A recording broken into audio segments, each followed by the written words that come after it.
everyone, and happy Valentine's Day. I'm Tiffani Neilson, and with me is my co host, Dr. Joe Perez, and you're watching Mind2Mind. How are you, Dr. Joe? Hello, Tiffany. I'm doing great. I hope you are too, ma'am.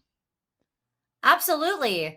And today we're going to be talking about the power of love. We found that it's an important topic, especially with Valentine's Day quick on the approach. Dr. Joe, how are you feeling about this topic? I'm feeling full of love. It's a it's a great topic.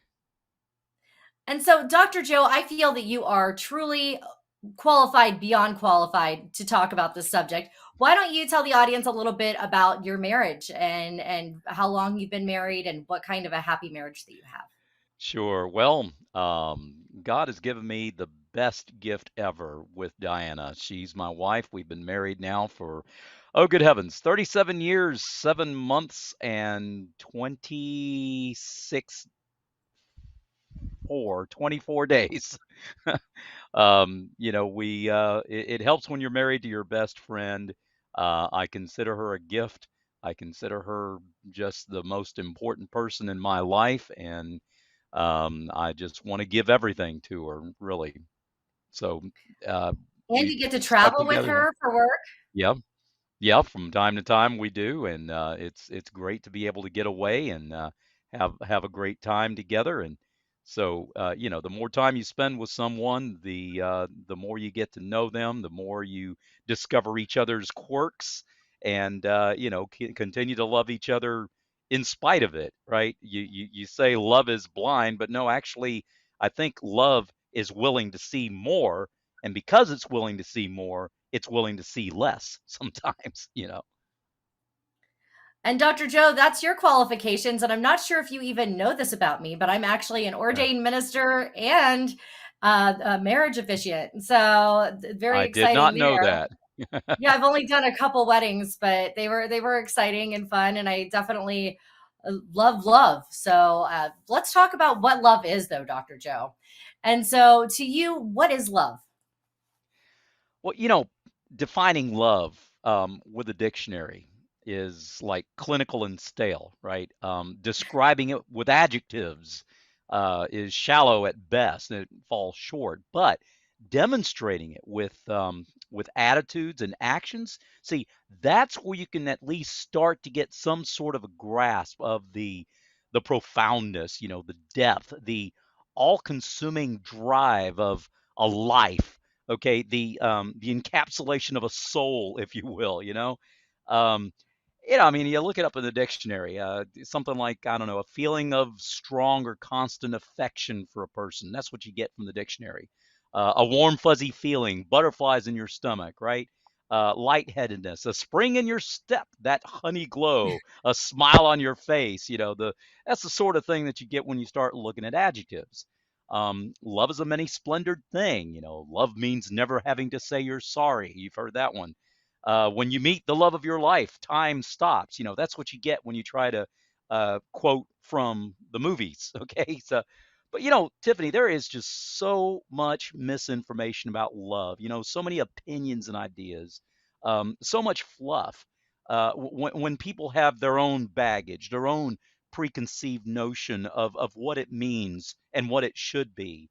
And then what they experience is something completely different from what they were expecting. And then, they come out of it disillusioned, they come out of it betrayed, disappointed, maybe even angry, vengeful, bitter, and even channeling that negative experience into negative emotions and actions. So, is it a decision or is it an emotion? Is it a commitment or is it a compromise? Does it stem from feeling or does it stem from fact? Does it make you feel better or bitter, right?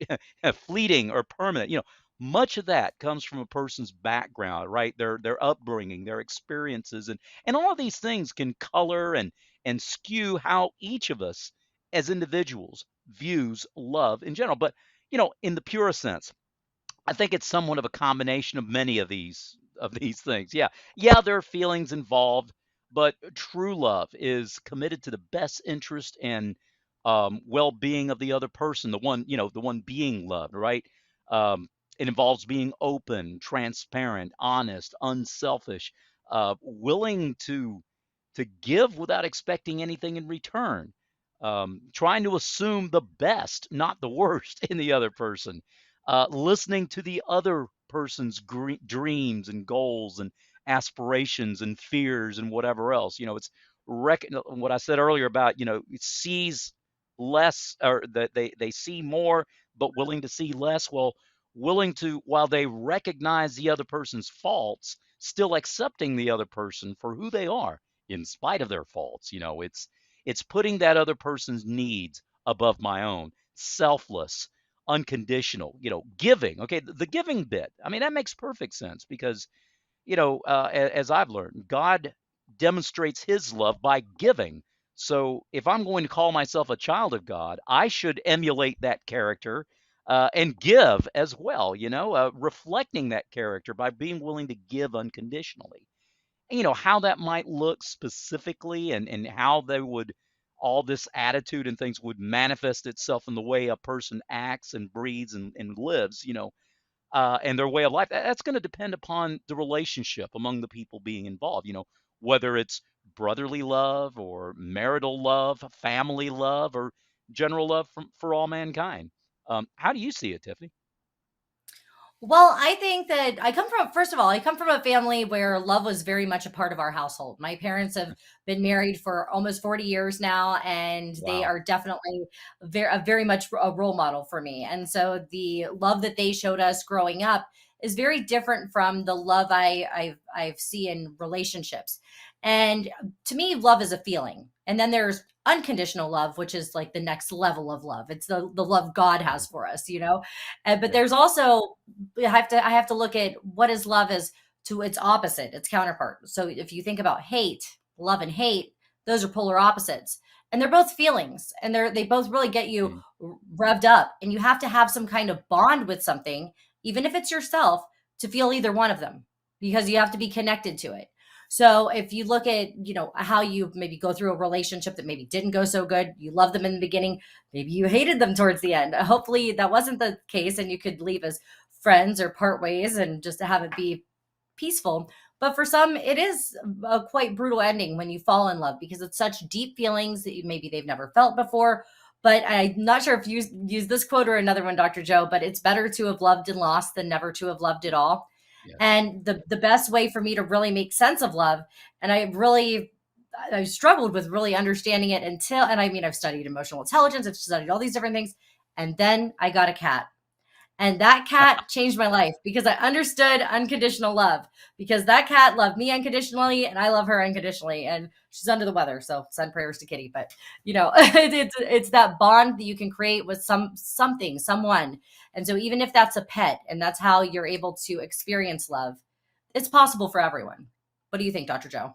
Indeed, indeed. You form these bonds, right? And they're bonds that can transcend, pretty much any boundary that you can think of. I had a dog growing up a couple of times, couple three times, and yeah, there's no denying that you can have a different kind of love for your pet. And that it is an unconditional thing when no matter what happens, they're always there waiting for you, wagging their tail, unless they're a cat, and cats don't wag their tail when they're happy. But Yes, they do. uh, Yeah, they yeah, actually do. really. Okay, well, Yeah. see, I've never been a cat person. I don't dislike cats. I just, they're okay. The problem comes when you start treating a cat as though it were a dog. Cats and dogs do not necessarily respond in the same kind of way to the same kind of things, and don't expect a cat to act like a dog. Take the cat for what he is, what she is, and you'll get along a whole lot better. But yeah, yeah, But it's you that love it's them that bond that you can unconditionally. form, ma'am. I said, but you love them unconditionally, even if though if a Yes, cat is not a dog, you still love them that's right. unconditionally.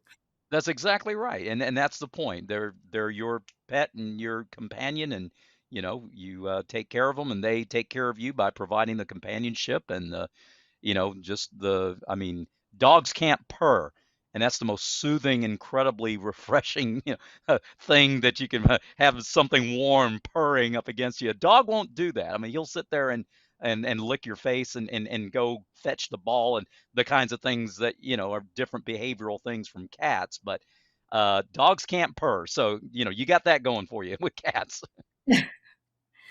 And I think it all comes down to you can't really love anything else until you love yourself.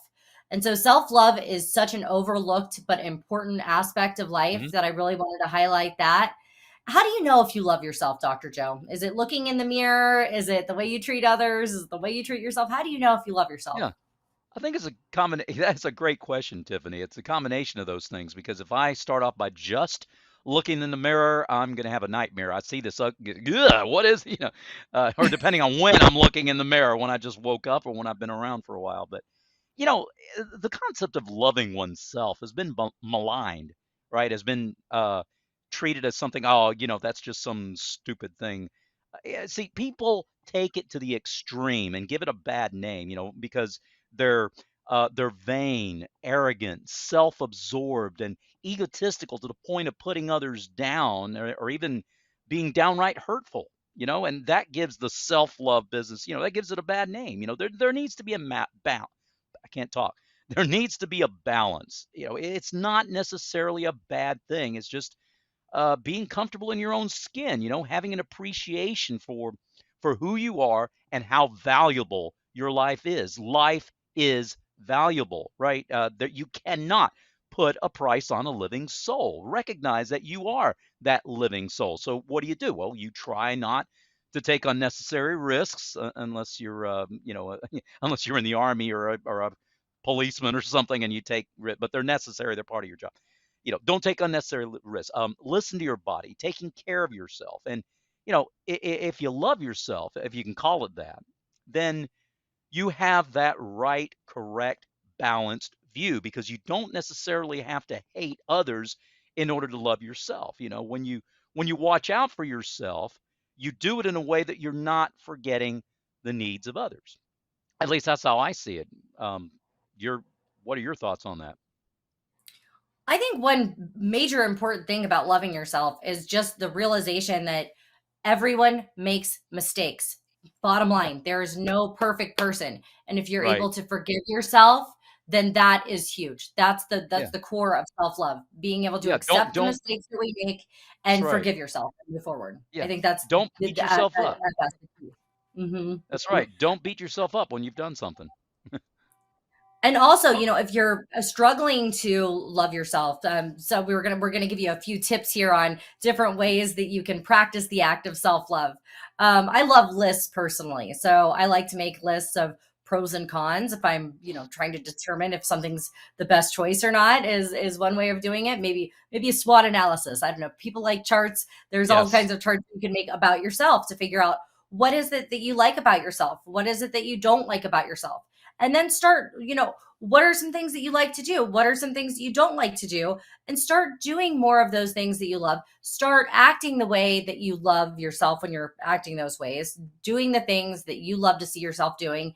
And then you'll fall in alignment with love and loving yourself. What about you, Dr. Joe? What are some ways that Yep. you could practice self-love?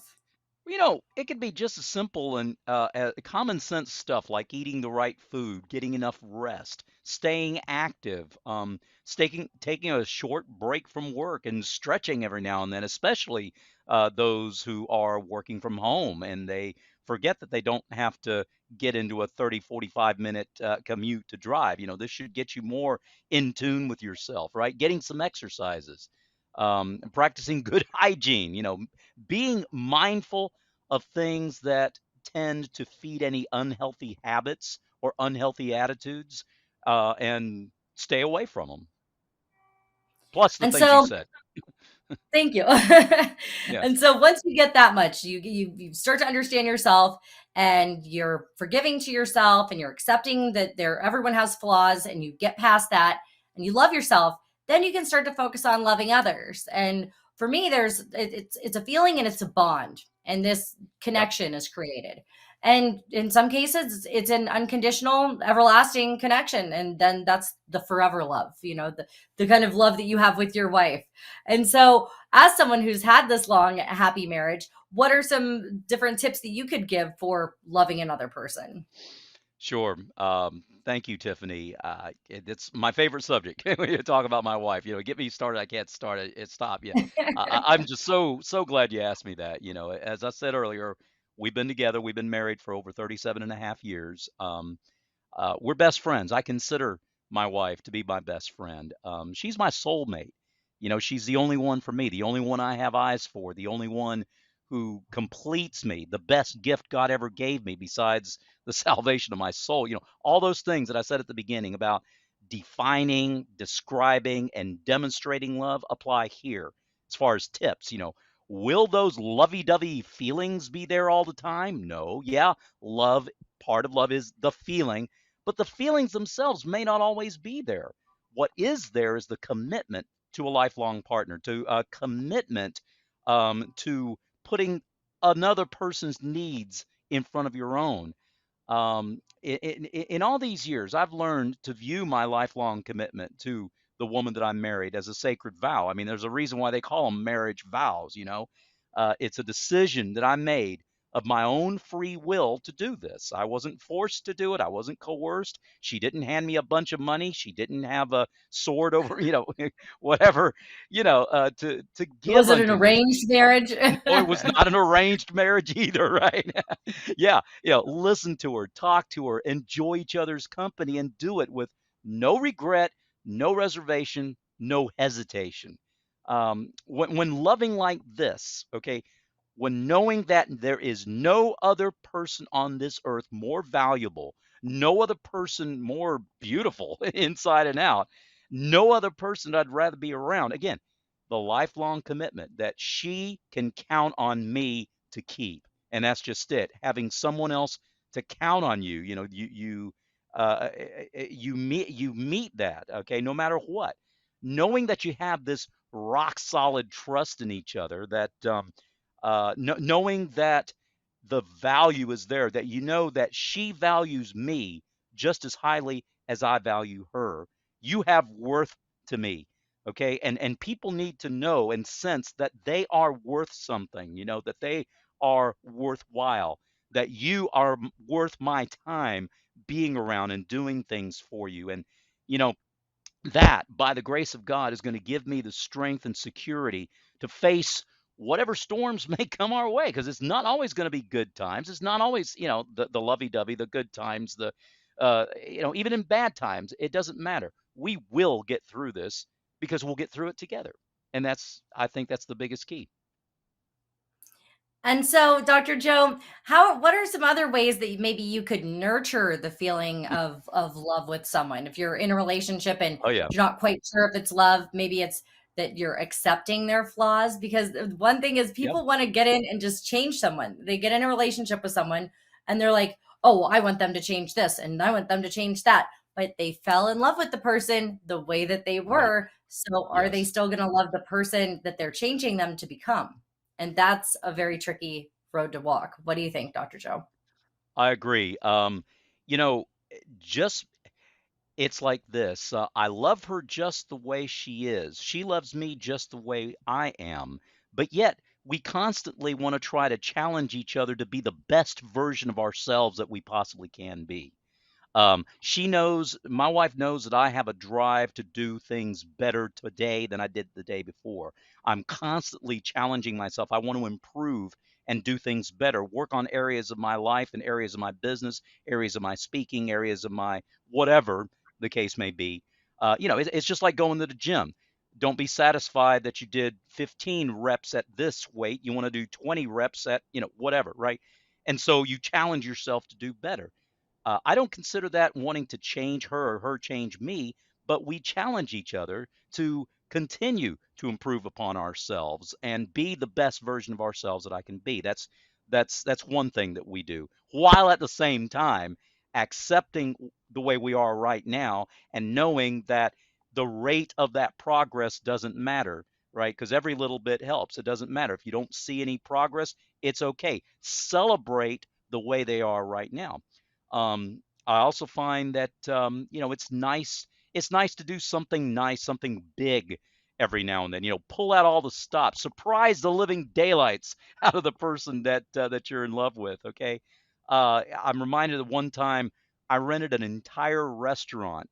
No, no kidding. It was a big surprise. It was our 25th wedding anniversary. What that was like 12 years ago, and we had the whole restaurant to ourselves. And so, I mean, I pulled out all the stops. I serenaded her after dinner with a song that I wrote, Aw. soundtrack and everything. Oh man, yeah. So give them something. The works. Give them something that they'll never forget.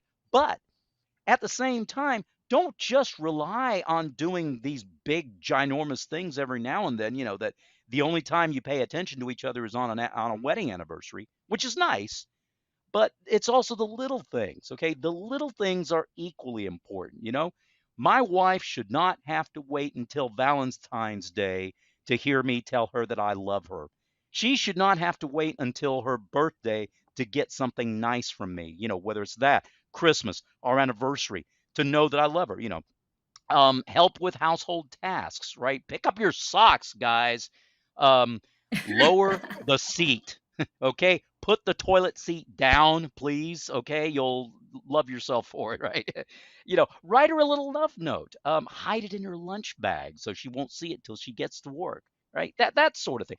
The kind of stuff that you think of doing when you're trying to win her over, guys. If you're already married, you should still be winning her over every single day. I mean, maybe she's not going to leave you, but hey, at least keep that fire going in your heart and your mind. She is the light of your life, and she needs to be treated that way. Tell her so. Don't show it, yeah, but also tell it. People like to hear these words of affirmation. These little things add up over time for a situation where you can't do the big things. You may not be able to afford to take her on a Mediterranean cruise. You may not be able to afford to rent out a whole restaurant, and it wasn't that expensive. It was, but it was worth it. You may not be able to do the big things all the time, but you can do the little things. It's the little random acts of kindness that you would think of doing for anybody else. Do it for the one that's most special for you. And I think that will keep the unity and the bond. Be willing to listen and talk and ask her how her day went. And when she asks you, tell her, but listen to her as well, or let her go first. Those sort of things. Chivalry shouldn't be dead just because it may not be politically correct to some people. Open that door for her. Let her walk in first. She walks into a room, you stand to your feet. Okay? I mean, those are kind of things you learn as a kid, or some people learn. A lady walks into a room, you stand up, show her the respect. And, these little things that we may not think about are things that carry us through each and every day and are things that will really add up in the long run. Thank you, Dr. Joe. And I think it's a lot about, these random acts of kindness, just like you're talking Yeah. about. And sometimes it's a planned act of kindness. And to keep the love within a family together. I know one thing that I was very fortunate with growing up is that my parents put all of their extra money aside to take us on vacation, not once a year, but Yes. several times a year. And it might be just a weekend getaway, driving somewhere for the weekend or going to Myrtle Beach or Disney World and things like that. And there's a lot of kids that maybe never experienced that. But I was really fortunate that my parents focused on that as a top priority, that they wanted to spend time with us. So even if you can't afford a vacation, you could at least take a moment, schedule out some time to spend doing something quality with your family or with your children or with your wife or with your girlfriend, boyfriend, whatever it might be, your pet, whatever it might be, that you Yeah. take some time out and you schedule time within your schedule for love, pure, just to do Yes. random acts of kindness, to exercise your vocally how you feel about the other person. These are important things to consider when you are looking to have this fully fulfilling love that you're looking for. If you're not willing to take the time and the effort to put into it, there's no way you're going to get the love in return. But if you gotta give to get, and you have to be understanding when things don't really work out, especially just like maybe you arranged for that serenade that you did, and maybe she wasn't feeling good and she didn't feel like going to dinner. What do you do then? You can't be upset. You have to accept the Ah! circumstances and just go with the flow. And the more that you're in sync with your partner and you talk to your partner, the better off you'll be at really forming the kind of union and love that I think we all strive for. But Agreed. let's talk about loving your work, because just as much as it's important to love yourself, to love others, it's also important to love what you do every day. And so I always say, live the life you love and love the life you live. And I think that that's True. so important. So I know personally, I love the people I work with. I love bringing different kinds of production and content to people that is meaningful and can help raise the level of positivity and energy in their lives. What about you, Dr. Joe? How do you know if you love your work? And I'm sure that you love your work. I do actually. Yeah. Well, one sure way that you can tell is when you get up in the morning and you know you've got a work day ahead of you. Is it something that you look forward to, or is it something that you dread? And can you hardly wait to go home, or can you hardly wait to go to work? I mean, that doesn't mean that you're not necessarily.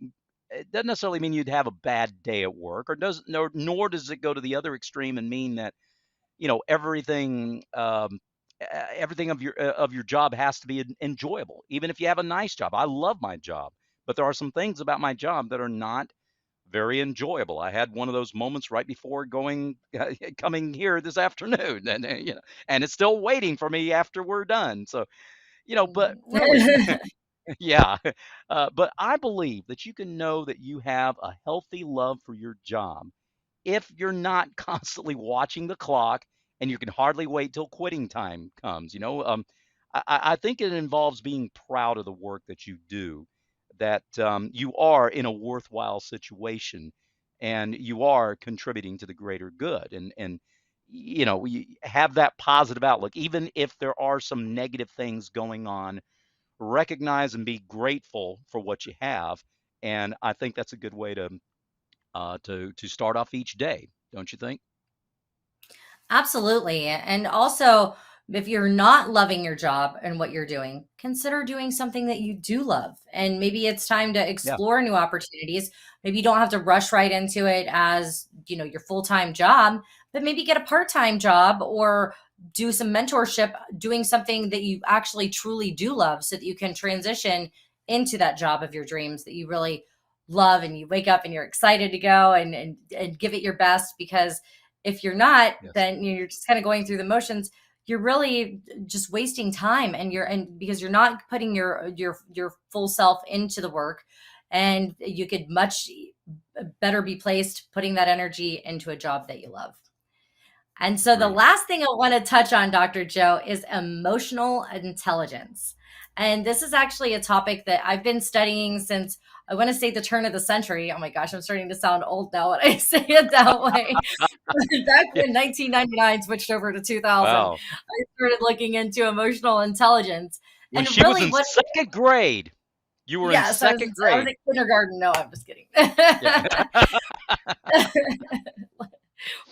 Anyway, when you look at emotional intelligence, it's about using your emotions but using your brain at the same time. Because no matter what, when you'll get in, I think most of us have gotten into a relationship that maybe didn't go well, and it's being able to look at a relationship and know if it's a healthy relationship or if it's an unhealthy relationship.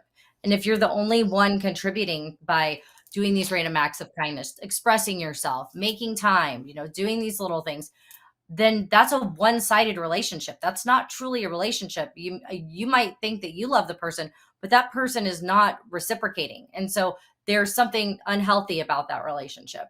And so if you start putting thought into, and things will start lining up better. Okay, I do love myself. Okay, and this is all a part of emotional intelligence. How do you feel about emotional intelligence, Dr. Joe?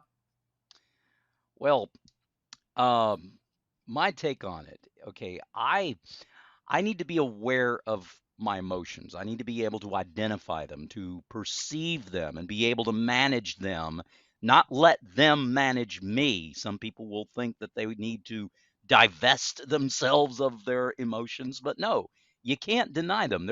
They are a part of you. And I think the best way to gain that emotional intelligence is being aware of them, managing them, harnessing them, not letting them harness you, not just within yourself, but being able to help others do the same thing and deal a little bit better with their own emotions. When we're aware, when we are more aware of our emotions, I think that we're better able to deal with them. That that there is something that you hate, right? You hate injustice in the world. So how do you act that out? Do you go and loot stores, or do you channel that hatred for injustice into some positive act that excuse me, that you can do to help rectify whatever the situation was that got you into thinking that way. Channel them. We deal with them. We channel them so that we can better understand why we do the things we do and kind of plan the way we're going to do them in the future as we gain more understanding of them. That's at least that's how I see it. And so, Dr. Joe, on all of the different shows that I'm currently doing, technology is a major focus. So, I'm going to ask Yeah. you a tough question here. Do you think machines can love? And if so, can does that also mean they have the ability to hate? Does love Oh exist boy. without hate? It gets deep. It gets deep. Wow. Get a Oh my philosophy over gosh. here. Yeah, that's boy, that is pretty deep. Okay, well, all right. When we think of everything that we've talked about, okay, how love involves a commitment, right, an appreciation for the other person, unconditional giving, placing an incalculable value on them, and so on and so forth, and doing it all from a 100% willing disposition. You're not coerced to do it. It's not a, pardon the pun, mechanical thing, right? It's spontaneous, it's willing, it's totally your own desire to do this without coercion. In that purest sense of the form, I really don't think that's something that a non-living piece of machinery could have the capacity to do, at least not in its purest sense. Now, I'm sure eventually the sciences of developmental robotics, oh my gosh, they've done some incredible advances in developmental robotics, artificial intelligence, right? They will achieve such great advances in that things like behavioral patterns, expressions, actions, feedback, whether it's biofeedback or tonal feedback or whatever, it's actually going to, I believe, it will come to the point of approaching some approximation of something that might appear to be love. I mean, again, some amazing advances in recent years in the field of this developmental robotics, in which the AI doesn't have some, crazy emotion parameter, right? The how can you code for emotion, but rather, the article I read just the other day, they're exposed to stimuli in experiments in which they will learn, they meaning the machines, um, will go through their own rudimentary learning, right? They'll learn what positive responses and negative responses look like, how the positive responses are desirable and give a desirable effect. Negative responses have a negative effect, and it's something that they do not want, that is not in their own best interest. So, that's sort of a rudimentary facsimile of what emotions are like, right? Both positive and negative. Take self driving cars, for example. Okay, as their AI models continue to improve and they're trained to navigate around obstacles and follow a pre-planned route and get to said destination safely, they learn that crashing is a bad thing. Not crashing is a good thing, right? And so they'll avoid certain behaviors the next time around, right? And they keep learning and improving upon. That doesn't necessarily mean that in the same conventional sense that you and I as human beings, it doesn't necessarily mean that they actually feel happiness when they avoid the crash or feel sadness when they don't. It's just a simulation. Now, taking that to the extreme, I believe that given enough time and resources, continuing along our current, exponential path, right? Exponential increases in computing power, speed of calculations, efficiency of operations, uh, storage costs going down, that kind of thing. I really believe we will eventually get to some point of some rudimentary approximation of what we would call love, or at least a situation in which a machine appears to care in some way. Maybe, I think so. Could it enhance an industry that, say, could create such devices that would help keep people company, say the elderly, or when they're lonely or something like that? Possibly. My opinion, is that the same thing as saying that the machine itself is truly experiencing love? Well, you can't really know what's in a machine's mind any more than you can really know what's in a person's mind. Some futurists might disagree with me. I'd have to say no, but I still think at least a copy of the real thing, no matter how good that copy may be, is still just a copy. That doesn't mean that it's not a positive thing, for these robotic devices to approximate, to simulate, to mimic what the characteristics of love are. That when tasks are performed to make us more comfortable with their presence, they will do it with, say, a pleasant sounding voice, with a pleasing, when they get facial expressions down in some of these robots, that they'll smile at you, and be some kind of a pleasant thing that can enhance the way the machine and the person would work together to achieve a common goal. So, yeah, I see that as a positive thing. But whether or not we can really truly judge whether the feeling of real love is actually there, probably not. But that doesn't stop me from trying to, do things that would improve our science and our, ability to interact with devices and work together to improve everyone's overall stature, if that makes any sense. Yes, it does. But there are a lot of movies about this, and there are Yeah. several Oh movies that yeah. would almost lead you to believe that the machines can definitely feel. And there's Yeah. a movie, I believe it's called Artificial Intelligence, and it's about a young boy, and Yes. something happened to him. They swap him out, and he's now a replacement. But he is so much like a real boy, and you would think that he could feel and love and experience these different emotions, and then it really kind of dives into, okay, there's the human consciousness, right? And Yeah. so there's like shared consciousness where sometimes you and someone else, whether they're in the room with you or not, are thinking about the same thing. Maybe you both call each other, maybe you both send a text. Well, that's, the human consciousness. I truly think that there's an artificial intelligence level of consciousness that we haven't even come close to understanding, and that they can share these different experiences whether they're around each other or not. So you take into consideration some of these different studies that are maybe testing the machines to see if they can love. There's also plenty of studies happening right now where they're testing to see if they can learn to hate. And these are Ooh. some very cruel tests and experiments that are happening. But some of those thoughts are somewhere in this AI's consciousness. So it's a very delicate situation that we're stepping on, because that AI is it's smarter than us at this point. There's no way we could read as many medical papers as it has and be able to pull all those together and analyze those in the small amount of time it takes a machine. So I think we're walking on thin ice here. So we just have to be a good Yeah. example and to put love first, so that is what we're teaching the AI and those in our lives, is how I see it.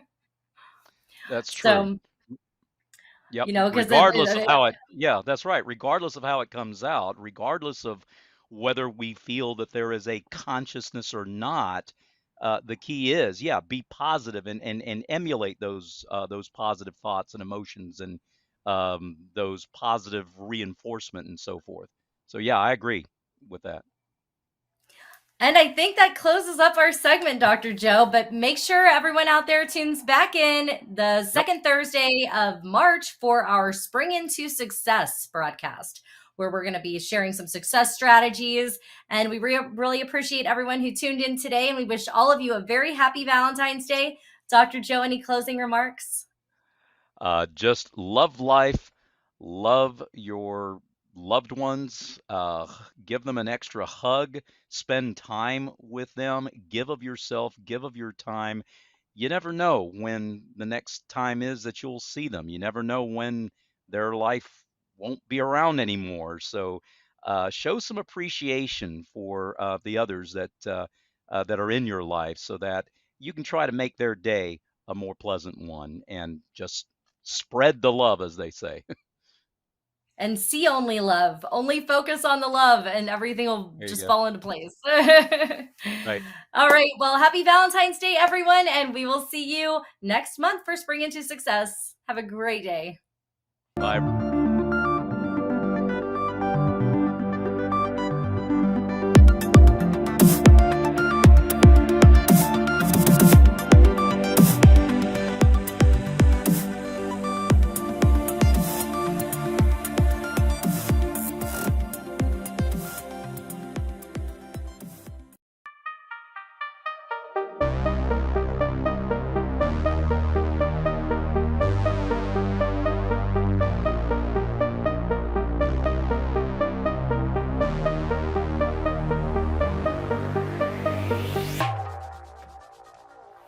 As personalization, customization, and efficiency increase in importance, smart homes are becoming more high-tech, with intelligent features that are like science fiction. Sentient homes offer intuitive controls that can adjust the lighting, temperature, and entertainment based on the user's preferences, behaviors, and activities. Innovations around home security, smart appliances and thermostats, home robotics, smart lighting, and high-speed connectivity give the ability to monitor and manage devices from anywhere wirelessly through your smartphone. But with all the data that smart homes collect, who actually owns that data, and how do you know that you found the right solution that does not cause more challenges than it solves?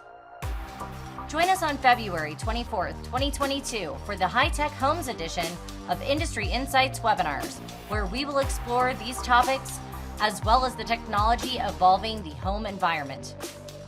Discussion topics include work from home accelerating the need for smart home technology, privacy challenges around smart homes, best practices for implementing new technology in the home, and predictions for smart homes of the future.